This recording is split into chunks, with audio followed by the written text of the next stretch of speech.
ខ្ញុំដឹងថានរណាក៏មានបញ្ហាដែរកុំគិតច្រើនកុំខ្វល់ច្រើនមកស្ដាប់10ជំហាននេះដើម្បីដោះស្រាយបញ្ហាជាមួយខ្ញុំទាំងអស់គ្នាជំហានទី1សម្រួលអារម្មណ៍ជួបរឿងអ្វីក៏ដោយកុំអាខ្លាចកុំអាអន់ទេសសាទប់អារម្មណ៍ខ្លួនឯងឲ្យជាប់គ្រប់គ្រងខ្លួនឯងឲ្យជាប់អារម្មណ៍គឺជាប្រភពនៃបញ្ហាមួយប្រសិនបើយើងមិនចេះគ្រប់គ្រងវាទេវានឹងនាំយើងឈានទៅដល់បញ្ហាផ្សេងដែលអាចកើតឡើងមានបានដូច្នេះអារម្មណ៍របស់យើងគឺជាប្រភពដ៏សំខាន់គ្រប់គ្រងមុននឹងគ្រប់គ្រងស្ថានភាពនៅខាងក្រៅយើងត្រូវចេះរៀនសូត្រគ្រប់គ្រងស្ថានភាពនៅខាងក្នុងឲ្យបានល្អសិនទី2កំណត់បញ្ហាច្បាស់លាស់តើហេតុអ្វីបានវាកើតឡើងមកបែបនេះតើបញ្ហានេះវាកើតឡើងដោយរបៀបណាតើបញ្ហានេះវាមានប្រភពមកពីណាសួរខ្លួនឯងដោះស្រាយវាម្ដងមួយយើងត្រូវតែមើលពីប្រភពនៃបញ្ហាបើមិនស្គាល់ប្រភពពីបញ្ហាទេយើងមិនអាចដោះស្រាយបញ្ហានេះបានទេសួរថាតើបញ្ហានេះវាកើតឡើងដោយសារអ្វីវាមានអ្វីនៅពីក្រោយនៃបញ្ហាទាំងនេះទី2កំណត់នៃគោលដៅដែលយើងចង់សម្រេចបាននៅក្នុងពេលនេះតើយើងចង់បានអ្វីចង់បានដំណោះស្រាយដោយវិធីណាធ្វើវាដោយរបៀបណាត្រូវរកដំណោះស្រាយឲ្យបានទោះបីជាតិចក្តីច្រើនក្តីទៅតាមអ្វីដែលយើងចង់បានយើងត្រូវតែស្វែងរកប្រភពនៃបញ្ហាឲ្យឃើញទី4សរសេរអ្វីដែលមានសរសេរកត់ត្រាវាទុកថាតើមានអ្វីខ្លះនៅក្នុងពេលនេះតែវានាំឲ្យយើងឈានទៅដល់បញ្ហាមិនថាបញ្ហាផ្លូវចិត្តលុយកាក់ក្រុមគ្រួសារឬមួយក៏បញ្ហាឯណានីមួយនោះទេត្រូវតែថាតើអ្នកមានបញ្ហាអ្វីខ្លះនៅក្នុងពេលនេះបញ្ហារឿងលុយកាក់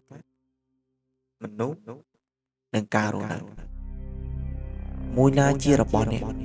សរសេរវាចូលទៅក្នុងសៀវភៅរួចហើយចាំសរសេរបំបែកវាស្វែងរកនៅបញ្ហា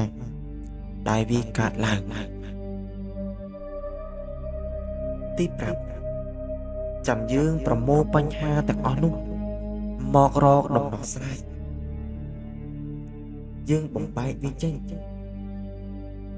បំបែកបញ្ហាធំឲ្យคล้ายទៅជាបញ្ហាតូចហើយនឹងល្អិតកាន់តែតូចកាន់តែល្អបន្ទាប់មកចាប់វាជាដុំមកដោះស្រាយវាដោយសន្តិវិធីមួយនឹងគិតរកបញ្ហាទាំងនេះទី6ដំណោះស្រាយពភិសាស្វែងរកដំណោះស្រាយទាំងអស់នោះដែលអាចរួចធ្វើទៅបានគឺមានតែស្វែងរកដំណោះស្រាយយើងមិនអាចអង្គុយនៅជាមួយបញ្ហាទៀតបានទេបញ្ហាមិនអាចនៅជាមួយយើងជារៀងរហូតបានទេហើយយើងក៏រឹងរឹតតែមិនអាចនៅជាមួយនឹងបញ្ហាបានទៀត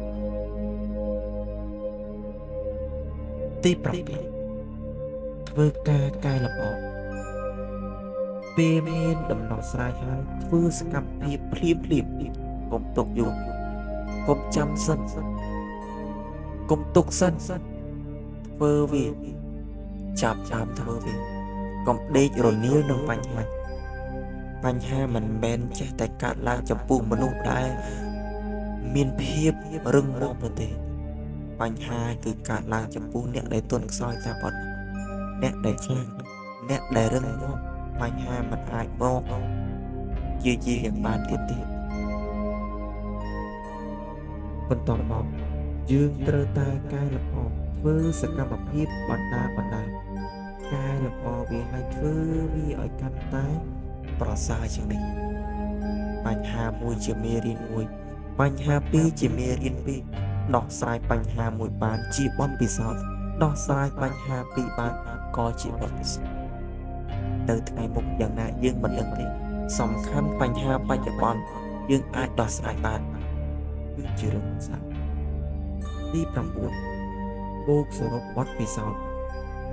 តើរឿងនេះអាចបង្រៀនយើងអ្វីខ្លះវាបានបង្រៀនយើងអ្វីខ្លះ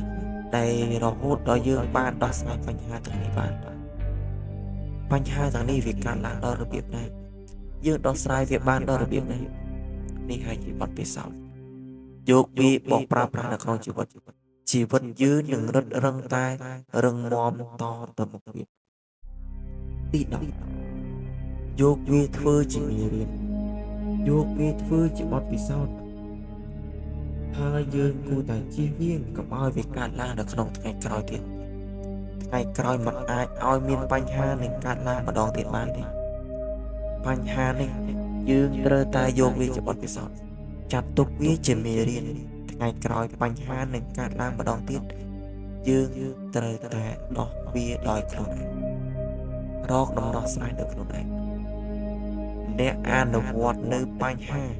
ព្រមទាំងជំហានទាំង10នេះអ្នកនឹងឃើញនៅអត្ថប្រយោជន៍ដ៏អស្ចារ្យសូមអរគុណប្រសិនបើចូលចិត្តនៅវីដេអូរបស់ខ្ញុំសូមជួយចុច follow ព្រមទាំង subscribe សូមអរគុណ